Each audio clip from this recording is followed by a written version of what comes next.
So hello, everybody. Welcome. Welcome to another session of Q&A. So we want to make sure that if you want to write down your questions, or you can open your mic and just ask questions if you have any questions. We'll have more people join, but maybe later. And there is a question here. Actually, do you want to, Dr. Carroll, do you want to go over that question about what is the difference between the conventional dentist versus a holistic biological dentist? Yeah, it's nice to be here. I hear some noise outside my window, so I hope it's not disrupting this too much. I get questioned that all the time when I tell people I'm working in a holistic practice. And I've been a dentist for quite some time, and holistic dentistry is not necessarily a new thing, but I'm going further down that rabbit hole with it, and I find it absolutely fascinating and what we're starting to really learn is everything that we bring into our bodies through our nose and through our mouth play a role in our overall body health. And I just love the fact that at Green City Dental, we're really looking, especially with gum disease, we're really looking at the factors that the mouth plays in terms of the body, but also what the body does in terms of the mouth. And so when we start, like, for example, talking about gum disease, it's full of bacteria. It can be full of yeast infections. It can be full of viruses, all kinds of things. And when we see disease in the mouth, we start asking ourselves, are there any deficiencies in the rest of the body? Is there a a vitamin D deficiency? Is there a vitamin C deficiency? We look at other factors in the blood. We like to do a blood test and look at different factors when we're dealing with advancing gum disease, because what we really recognize, and this is what I loved about naturopathic dentistry or naturopathic medicine anyway, is they really felt that the body creates an environment for the bacteria to then go nuts. So if the body is really strong, then you won't have this overflow and out of control bacteria in the mouth. And so that's what I love about the holistic dental aspect of things, is we're looking at how the body and the health of the body is contributing to what's going on in the mouth, and vice versa. What's going on in the mouth is contributing to the rest of the body. Correct. And then another thing that we have into consideration is that we are looking at using materials that are maybe less toxic, more biocompatible, more compatible with the body.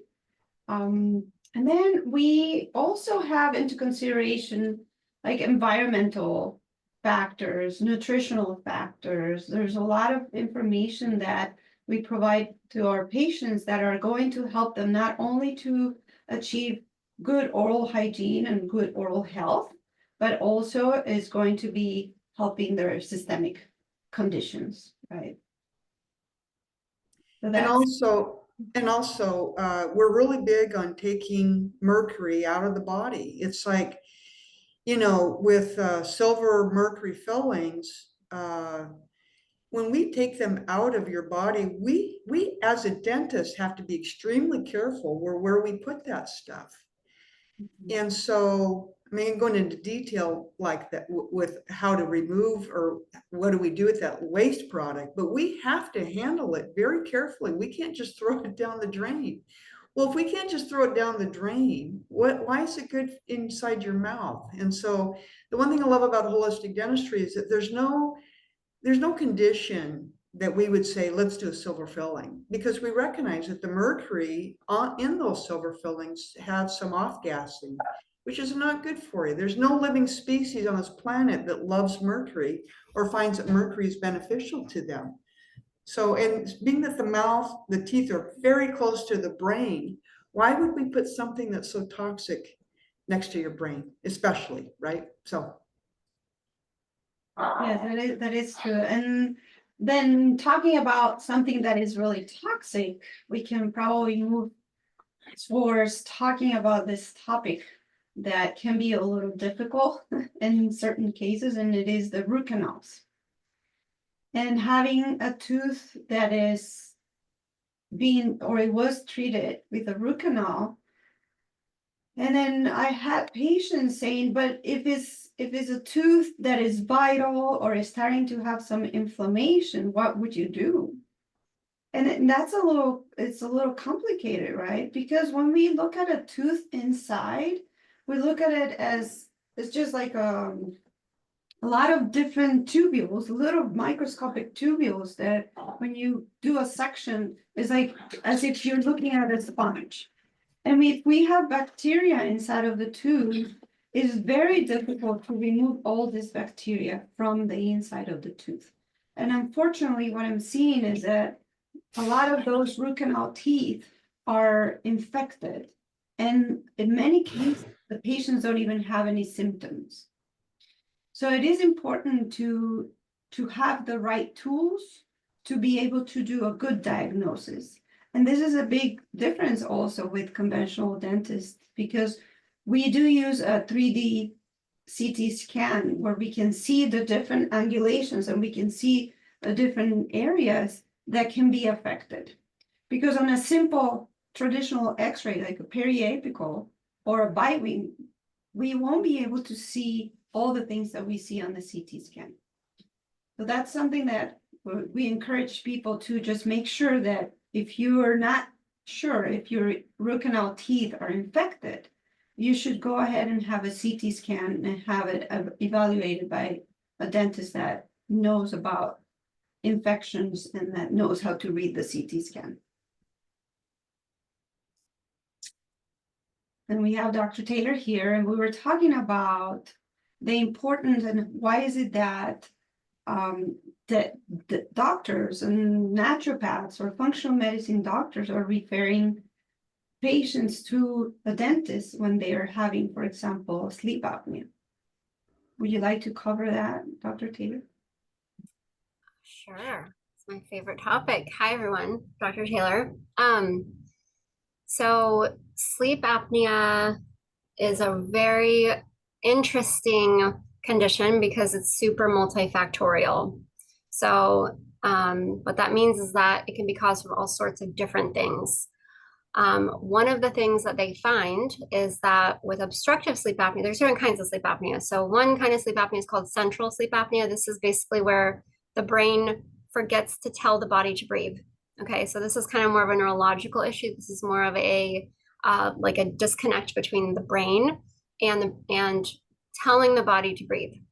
But the most common type of sleep apnea is actually called obstructive sleep apnea. And this is where you're breathing at nighttime and your tongue gets very relaxed and it falls into the airway space. And what it does is it basically closes the airway. And so when you go to take a breath, your brain is telling you, okay, you need to take a breath. But when you take a breath, you can't because there is this big fat tongue that's blocking and in the airway. So in dentistry, this is our realm is the mouth, right? We are looking at people's mouths all day long. We are looking at people's tongues all day long. And so we've actually identified that the tongue, when it's really large, for whatever reason, sometimes it can be big because you might have a thyroid problem, or it might be big because maybe you're overweight and you actually gain weight in your tongue. But for whatever the reason is, sometimes this tongue can be enlarged, but also a lot of the time the tongue is not actually enlarged. It's because the mouth is too small. So if we look at how many people need braces these days, usually you need braces because you have crowded teeth. And crowded teeth means that your jaw did not grow properly, it didn't grow enough, okay? And this happens when you're a kid. So facial growth happens most of it happens between the ages of 2 and 5. You're about 90% adult size when you're age 9. So your jaw is growing a tremendous amount when you're a kid. If that growth gets disturbed, you are going to have a smaller mouth, okay? And what happens is what stimulates that jaw growth is actually the tongue being pushed up into the palate and nasal breathing. So a lot of kids, you look at them, their mouths are hanging open. If a mouth is hanging open, this means that the tongue is down and they're probably mouth breathing, and that palate is going to collapse. The teeth are now going to come in. They're not going to have space. They're going to be crooked. Okay. So a lot of us needed braces because of this reason. And a lot of us need wisdom teeth out because there's not enough room in our mouth anymore for wisdom teeth. So when we are dealing with sleep apnea patients or airway issues, we always are going to look at the size of the mouth, because usually in sleep apnea patients, there is a deficiency in the way that the jaw grew. And now the tongue doesn't fit quite right in the mouth. And so it only has, there's teeth all around, right? There's teeth on the side, there's teeth in the front. So that tongue really only has a place to go, which is backwards into the airway. So we are seeing a lot more doctors referring to us for airway issues because they're recognizing that this is really kind of root cause a lot of the times as to why there could be airway issues. They've actually done studies with kids that have had sleep apnea, and they find that if you expand a kid, if you widen their palate and you make their mouth bigger, it improves the sleep apnea. So this is why a lot of dentists are starting to do more airway type of orthodontic work, because when we make more room for the tongue and the tongue can sit in the right position, it can function the right way, and this airway can stay open. And like I said, it's super multifactorial though, because sometimes people come in and their mouths are huge. They have all their teeth. They don't have crowding, right? And so we also are screening people for having gut issues. There's digestive issues, and the microbiome in our gut can actually cause sleep apnea. Our thyroid hormone can actually affect our sleep apnea. Our sex hormones can affect sleep apnea. So there's all sorts of different things that can be causing some of these sleep issues. Even poor sleep hygiene can even cause people to have symptoms like they have sleep apnea. So we have to really work closely with these doctors, because as a dentist, we can only do so much. We can look, we can come up with a game plan for the structure, but if there's another issue going on with hormones or something, and usually it's multifactorial. It's not just one thing. But if there's other things going on, then we have to help identify them and then work with their doctor on fixing those things.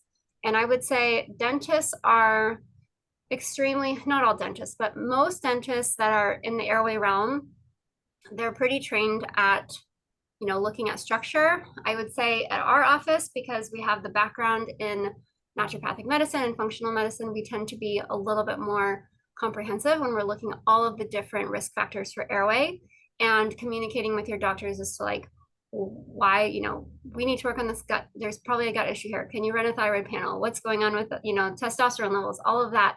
So we are going to identify some of those things, and then we will typically send a letter back to your doctor and really help try to figure out and get to the root cause to why you have an airway issue in the first place. And sometimes, like I said, people come in and their mouths look fine to me, and I'm like, okay, what else is going on here, right? So we have to work with a team with your doctor. It's really a team approach when it comes to airway.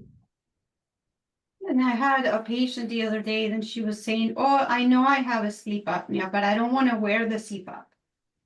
And it's important that it's not necessary that you need to wear a CPAP. There's other options if the sleep apnea is not as severe.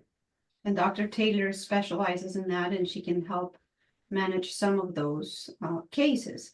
And then this is another reason why we recommend seeing a holistic biological dentist that has knowledge in sleep apnea.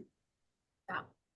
And it's really interesting because, they found that even if you wear an upper night guard, that can actually cause sleep apnea. So a lot of the things that dentists are doing, they might actually be making the airway issue worse, right? Maybe they're taking pressure off your teeth, and you're going to be clenching and grinding down an appliance instead of wearing down your teeth. But I have never seen a night guard that was made that goes on the top that makes the airway better. In fact, most of the time, 90% or so of the time, they make it worse, in my experience. So that's another thing that we always screen for too. And it's, like I said, it's tough because as soon as you start to intervene, it's like there's always going to be something that happens, right? And so yeah, we have to make sure that we're we're careful with the airway and the dentistry that we do. We have to make sure that we're there supporting the airway as much as we can. Which is why in our office, if we're going to make a night guard, if someone's gonna have to have a night guard made, we'll do it on the bottom. We'll do it on a bottom arch, not an upper arch. So that the tongue still has a lot of room to move around. And we try to make our night guards as sleek as we possibly can because we recognize how important that tongue is in terms of being able to sit flat and forward in the mouth. And another thing that I'm really adamant about is not creating a condition which causes the airway to be restricted. Orthodontists are just now kind of understanding that when you start extracting teeth to straighten teeth out, make them look pretty, you're running a risk of helping create a worse airway. And so one of the things that we really try to do very, very hard to do is never extract any teeth, to straighten them out. That's a big thing in our practice. Yes, and then now that we're talking about the sleep and the difficulty breathing and all this, it will be important to talk about what happens at the emotional level when you're having some of these conflicts. And one of the things is that I had a patient and a little girl, and you could see and Dr. Taylor sees these often, like when they come and they have like dark circles around on their eyes, and they're not able to breathe properly, so they're not sleeping okay. She was diagnosed with ADHD, yes, and she was a hyperactive girl, not sleeping. And then after being treated and being able to just open up her arch, her tongue now had space to see it. The ADHD changed completely, and she's no longer a hyperactive kid. It was the mechanism of her body to show her family, her parents, and the doctor, like, okay, there is something that we need to do because this is not okay. And it was creating that hyperactivity to be able to defend itself. And that's what the body does. The body, the only function of the body is to defend itself. And then when we have conditions, we have to pay attention to what it is exactly that the body is trying to communicate. Because a lot of the times when we think about our nervous system, if you're constantly under stress, the body is not having enough time to repair, to restore itself. And this is one of the most important things that we talked about, especially with my surgery patients, because if they're not resting and they're not giving all the tools that the body needs to restore and to heal, then the healing process is not going to be the same as if they were just providing everything that the body needs. And rest is one of them. And oxygen for sure is another one. So we need to be getting enough oxygen to be able to do all the functions that the body has. And then another one is attention, the attention deficit that can change as well. Hormonal, as Dr. Taylor was saying, hormonal changes can affect, and is a two-way street. If there is an imbalance in the hormones, we can start seeing changes in the mouth. If there is an imbalance in the mouth, we can start seeing changes in the rest of the body. But then we need to address all the different factors to be able to find a solution. So it is an integrative approach. That's what we do. And so if you guys have any questions, you want to type it on the chat, or you can just open your mic and ask the questions. There is, in the meantime, we can see there is a question regarding what should parents know about preventing developmental issues in children's teeth and jaw. I guess this is for Dr. Taylor. Okay, another great topic. Well, I probably don't have enough time to go over all of the things. But I would direct you to the podcast that I did, where we talk, I think it's about 45 minutes or an hour long, where we talk about all the things that parents need to know. It's a really, really good podcast to listen to, especially if you are wanting to be preventative and, doing the most that you can as a parent. So check out the podcast. Our podcast is Your Mouth Matters. And I think the podcast name is like Everything Parents Need to Know. Like it's pretty self-explanatory. But basically, in a nutshell, to encourage proper growth and development of the jaw, we need to make sure that we have proper function. Okay, proper function is the most important thing. So what does proper function mean? It means that kids are chewing. Okay, we want our muscles to be chewing. To have proper function, we need to have the right nutrients in our body. So kids need to be eating good quality food. They need to be having their good fat soluble vitamins. They need to have all of the building blocks to build bone, to grow. For their brain development, they need to have lots of fat, because literally your brain is made of fat and cholesterol, and those kids' brains are growing at a really, really strong rate. So we need to make sure that we're nourishing our children. So typically I'll recommend that babies especially are starting off with a Weston Price type of diet. First food should be like egg yolks and bone marrow and things that are, animal sourced and good fats. And, my daughter, when she was 5.5, 6 months, I give her a big piece of steak and she would just suck all the juices out of it. So getting all that iron, all of those vitamins and nutrients, they don't even have to be eating the food, just getting it into their mouths, getting all of that good stuff in there is very helpful. We also want them chewing. Okay, so babies love to chew on everything, which is great. That's actually stimulating our jaw muscles, and it's promoting proper growth and development of our jaw. But our jaw won't be able to grow right, even if we're chewing, unless we have the foundation nutrition. Okay, so in little babies, I'm really focusing on, I know they're chewing. They're going to chew on everything. So I don't care too much about babies chewing, but I care about their nutrition. So we have to make sure that mom is getting good nutrition. If you're breastfeeding, it's everything for your baby. So you have to take care of you. You have to make sure that you're getting all that good stuff in so that you can give it to your baby. Okay. And there's a saying, well, have a baby lose a tooth. Why is that? Well, it's because when we're breastfeeding, we're giving all of our nutrients away to our baby. And if we're deficient, our body is going to prioritize our baby over us. And so moms, you got to make sure that you are nourished, so that your babies can be nourished. So babies, that's really, really important. The other thing with the baby, got to make sure that they're breathing through their nose. Okay. If they're not breathing through their nose, so babies, when they're born, they really don't mouth breathe. It takes them until about 4 months old to actually be able to become a mouth breather. So we got to make sure that after that 3 to 4 months, they are not congested. We have to make sure that they're sleeping in a good bedroom with like clean bedding, and we need to make sure that there's no allergens or anything that's in the bedding. And we need to be screening them. We need to look at them.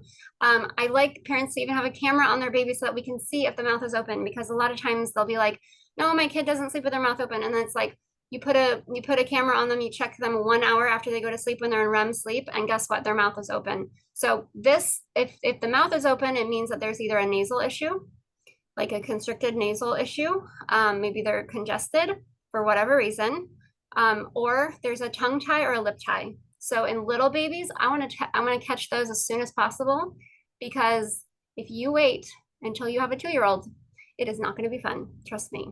Releasing a tie in a little tiny baby is so much easier than releasing a tie in a 2 or a 3 or a 4 or a 5-year-old. So those are the things I'm looking for in babies. With toddlers, we want them chewing. We want them, again, eating good nutrition. Remember, most of that facial growth happens between 2 and 5.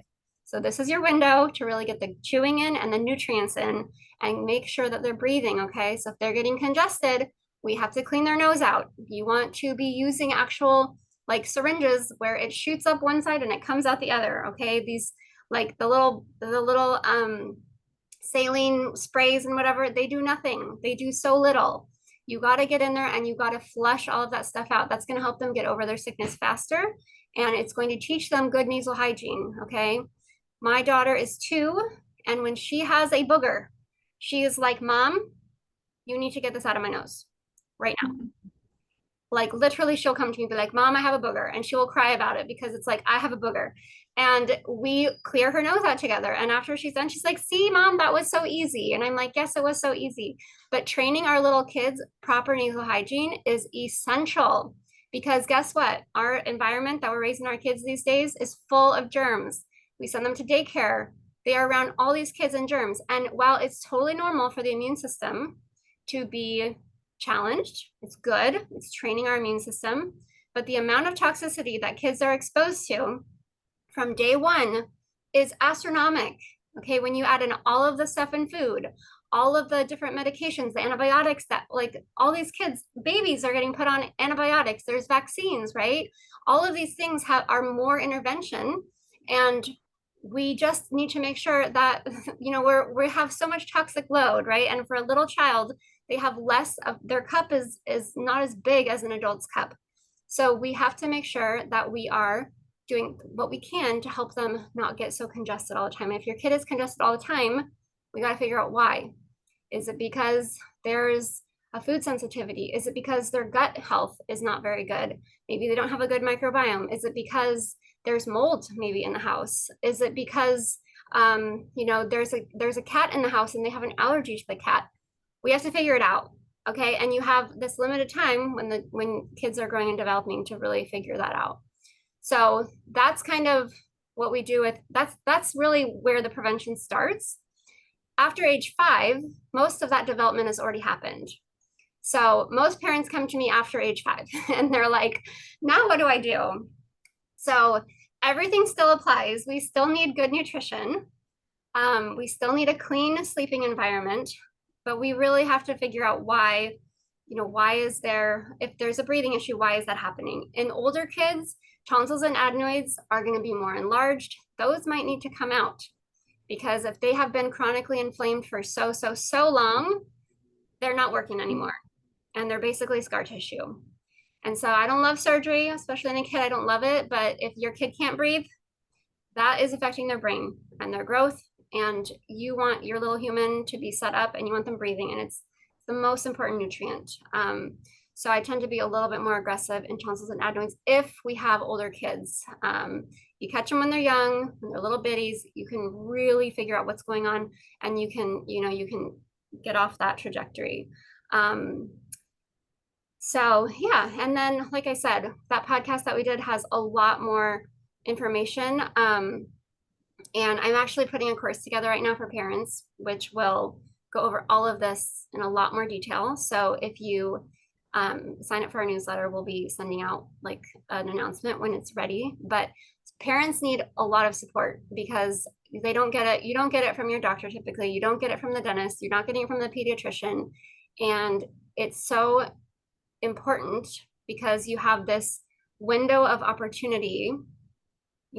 Like for example, the microbiome in the gut is changing rapidly in a baby, when they're breastfeeding, when they're doing formula, when they have foods introduced. All of these are huge things and shifts that are happening in their gut.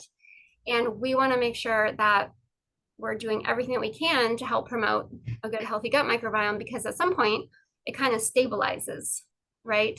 And we want to make sure that once that gut has fully developed and it's stabilized, that it's prone to being healthy, having good, healthy microbes in it.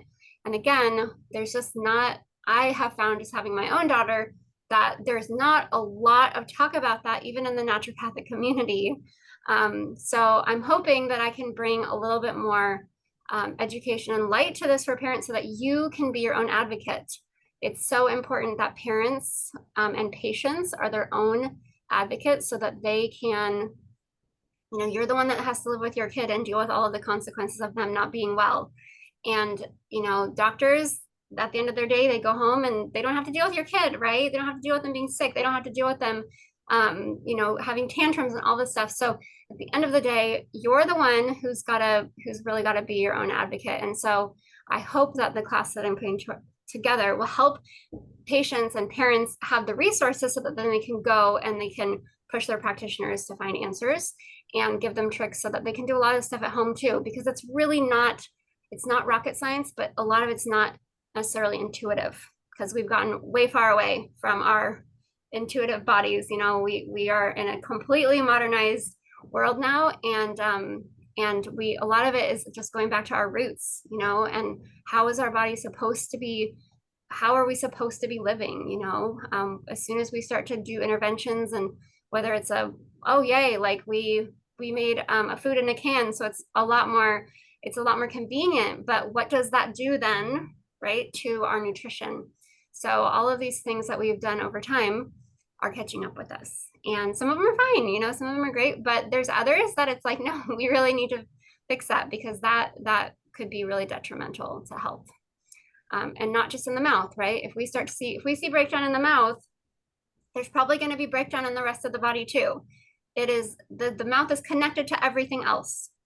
So you fix the mouth, you can fix the rest of the body. You know, it's amazing to me, the connection between the gut and the mouth. You know, it's all one tube.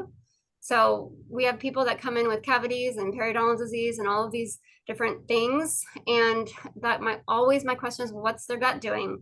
This is where our immune system lives. This is where all of the good microbiomes going on, and all of the neurotransmitters are being produced here. So it really is, this whole tube is such a crucial part of our health. And so in yourself and in your little people that are around you, you want to make sure that that's the best, because that will serve you in so many different ways, not just with your teeth health. Yes, and there is another question they were asking. Is it recommended to use mouthwash? And if it is, which one do you recommend? So we You want to take that one, or? We do not really want to recommend any specific mouthwash. The majority of mouthwash that you find in the store, they have alcohol, which is going to dehydrate your mouth even more. But then, of course, it has other things in there that we do not really recommend. There is another mouthwash that a lot of oral surgeons and periodontists recommend, and it has chlorhexidine. And this is something that we do not want you to be using, because also it's going to actually interfere with the healing, and it's going to cause more problems. One of the consequences with that is that if you do use it for more than 7 days, you're going to start having stained teeth. Your teeth are going to be stained. So instead of that, if, for example, you had an extraction or you're having some inflammation, we want you to be using maybe saltwater rinses. And the concentration that I like is more like 8 ounces of warm water and half of a teaspoon of salt. That's kind of the concentration. But there is another mouthwash that I'm recommending that has a lot of really great ingredients. And it's called Stella Life. Stella Life. And it has some arnica, so it helps with the inflammation. It helps with discomfort if you're having any pain. And I have been having really, really good results with my patients that have extractions of teeth removed or implants. And Stella Life is a really good idea. We talked in the previous Q&A that actually we do not need to use even a toothpaste to clean our teeth. Just the mechanical removal of the plaque is what we need.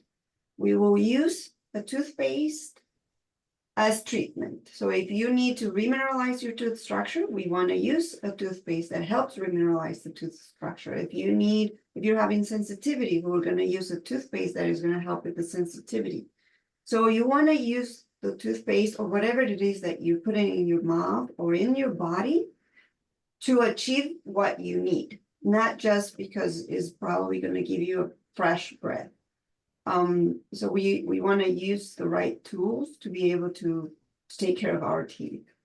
And then I saw that there was a question in there. I wanted to elaborate more on that mouthwash question, because Yes, me too. I think some people really want to know, what do they do to get that fresh breath? And they did research probably over 20 years ago on a product, and what they did is they had a bunch of people eat raw onions, and they put them behind it was a blind study, they put them behind a curtain, and they were given different mouthwashes. They were given scope and Listerine and whatever. And the one that came out better in terms of the most effective one was the Tooth and Gums Tonic by Dental Herb Company.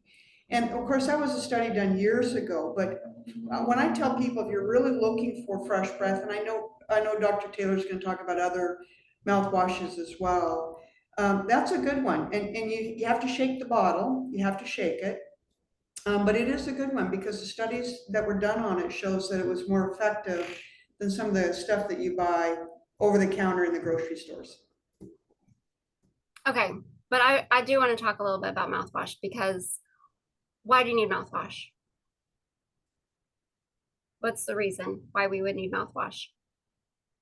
Because our breath is bad? Why is our breath bad? Why would our breath be bad in our mouth?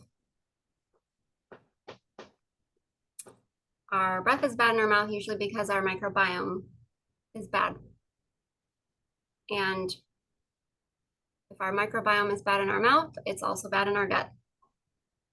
So if you have, this is the same for body odor, okay? If you cannot leave the house without deodorant, there's a problem. Your body is detoxing, literally trying to detox. Something is off. You got to figure out what's going on. Your body's talking to you. If you have chronic bad breath and you're like, oh my gosh, I cannot leave the house without my Tic Tacs or my Altoids or my tooth and gum tonic. I don't care what you use, my peppermint essential oil, whatever it is. I don't care how natural it is. If you have bad breath, there is a bigger problem going on. So I really challenge patients, and I challenge the other doctors in the office too, and the team, because we all want a quick fix. We want, oh, let me just, this is the magic ingredient. Let me just go. Okay, great. Now my breath is fresh. But it's a Band-Aid. This is all a Band-Aid. If you have chronic breath issues, we need to figure out what is the bacteria in your mouth that's off. We need to treat it. We need to treat your gut.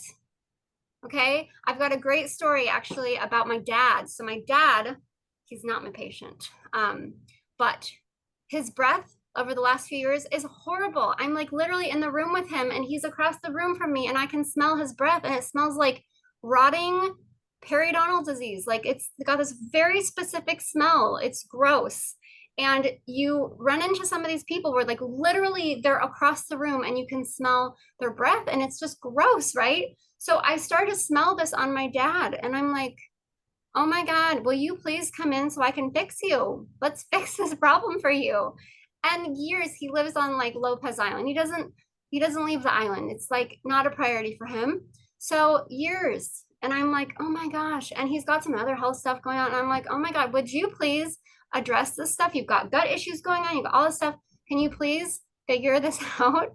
So anyways, I finally convinced him to change his diet and to work on his gut health. Okay, I did nothing in the mouth. I did not put him on a mouthwash. I did not put him on a special toothpaste.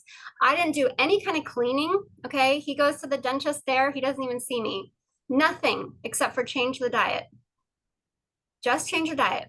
Within 2 weeks, I could not smell his breath anymore. 2 weeks. I did nothing in the mouth. Isn't that insane? So again, like we have to not focus on Band-Aids. Now, if you are like, oh, I just need a quick thing because I didn't have time to brush my teeth or I had tuna fish or I had an onion, fine, grab a mouth rinse. Make sure it's not acidic. Make sure that it doesn't have alcohol in it. Make sure it's clean ingredients. If you want the cavity protection, I guess a hydroxyapatite one, like we like Risewell, something that's basic. But to be honest, if you have biofilm and all this on your teeth, that mouthwash isn't even getting into your teeth. So like it's really doing nothing. And if you're using a good toothpaste that's got all this good stuff in it, that's going to help remineralize your teeth, great. Go use a mouth rinse and now wash it all away. So to me, mouth rinse does not make sense. And if you have an issue, we got to figure out the why. And usually the why is the microbiome and the gut and the liver. Liver is detoxing. Same with body odor. If you got a lot of body odor, that's your body detoxing. Your liver is trying to get all the stuff out, okay? Your gut is trying to tell you something. So you got to focus on that stuff. And that is going to be so much more effective long-term than just Band-Aiding it with a mouth rinse. You don't want to be You don't want to be married to having mouth rinse. Oh my gosh, I forgot my deodorant. Oh my gosh, I forgot my mouth rinse. What am I possibly going to do? Right? We got to start thinking outside the box. And this is so not the way that we're trained to think. Our healthcare system is not trained to think this way. Our doctors are not trained to think this way. Right? So, but it's very interesting and it's super, super effective when you start to really look at the bigger picture. And again, my dad not only has no bad breath now, but his stomach pain that he had is gone. It's completely gone. He would have stabbing pain that it would literally make him on the couch after meals. He had stabbing pain. It's gone. He doesn't have it anymore. He was getting 1 hour of REM sleep a night. Guess what? His sleep is better. He's sleeping 7 hours a night now. This is just in a couple of weeks of working on. What is his new diet? Tell everybody. New diet. Eat a primal diet. We have to go back to our ancestral eating. It's so important. And we have to eat fermented foods. We got to feed the good bacteria. So it's not hard, but it's not intuitive, right? You wouldn't think, oh, I have bad breath. I need to change my diet. Oh, I need to work on my liver and on my gut and all of that. You wouldn't think that because that's not how we're trained. You have bad breath, you come to the dentist. The dentist is clueless. They know nothing about the gut. We're not trained in it. They never talked about the gut in dental school. Never. Even in biological dentistry, you don't learn that much about the gut. This is from trial and error, and me figuring things out over the years of being a biological dentist and not saying my body is giving me a symptom and there's a reason behind this and I need to figure this out. So that's my spiel on mouthwash. I should drop the mic. There is a question regarding the Peroxyl mouthwash for relief of pain when a patient has canker sores. I don't have any issues with Peroxyl. It's hydrogen peroxide, 1.5%, I think it is. But I really like ozonated oil for these lesions. I like lasers. Which one? I like a laser. Laser that. Yes, Get rid of the virus. Come on. Like, again, yes, we can mask symptoms and sometimes you need that. But like if you're getting cold sores and you're getting different lesions, like come in so we can laser them. And ozone gas is another good one that you can put on those areas. But most of those are going to be viral infections. Correct. Yeah, and then also working on your gut and all that. That's all, immune system boosting. So. Yeah, the body is made to attack those viruses, but if the immune system is not strong, this is why you have recurrent canker sores. So it is important to address that part of the immune system. Okay, let's see. There is another question here. It says one patient's chronic TMJ eased once she released all grief. Her healing came not from a splint, but from an emotional clarity. Oh, this is one of my topics. A lot of the times, and this is what I'm passionate about, is that what we're dealing with can be part of an emotional imbalance. So the multifactorial causes for a disease or condition or symptom need to be addressed. And then that emotional part, that psycho-emotional part, it is important to address as well. And that's just, it will take a long time to explain every single emotional connection with what we see at the office or what we see in general with diagnosis, but it is important to think about what was happening maybe a few days before you started having some symptoms or you had a diagnosis. What was happening at that psycho-emotional level? Okay, so Tammy said, thank you. No, you're welcome. Do you guys have any other questions or something you want to talk about?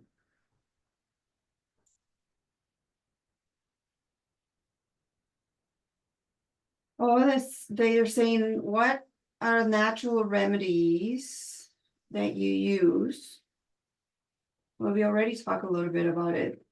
And then one of the things that I use for my patients with the surgery is arnica. Arnica is one of the remedies that we use for pain.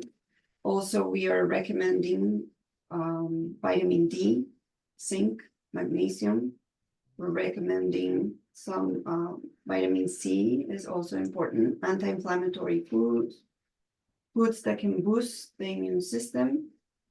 We give our patients a really long list of things that we recommend, and then they need to go and ask their naturopath or their functional medicine doctor to make sure that these recommendations are okay with them, because everybody is different. So we want to make sure that what we're recommending for you is going to be beneficial. And that's why we like to work with a team of doctors, because we all don't know everything, and we want the best for our patients. I just posted the ozone oil that we use. So we actually don't make our ozone oil because it's pretty hazardous to make with flame stuff. And there's been buildings that have burnt down because people are making their own ozone oil at home. So we don't make it, but we buy it. And this is the most potent, best quality ozone oil that we have found. Olive oil is typically the standard. If you're using it in the mouth, you can also use jojoba, but it's not as strong. If you're using hemp oil, that's too strong. So again, you want to make sure you're not using, you want to make sure the dose of your ozone is good, and the different kinds of oils hold more ozone in them. So jojoba is really good for the skin. Olive oil is really good for the skin. And like, it doesn't taste very good. So it's very strong and potent. Some other companies have oils that they've added like cherry to, or they've added stevia or something to make it taste a little bit better. So you can explore those.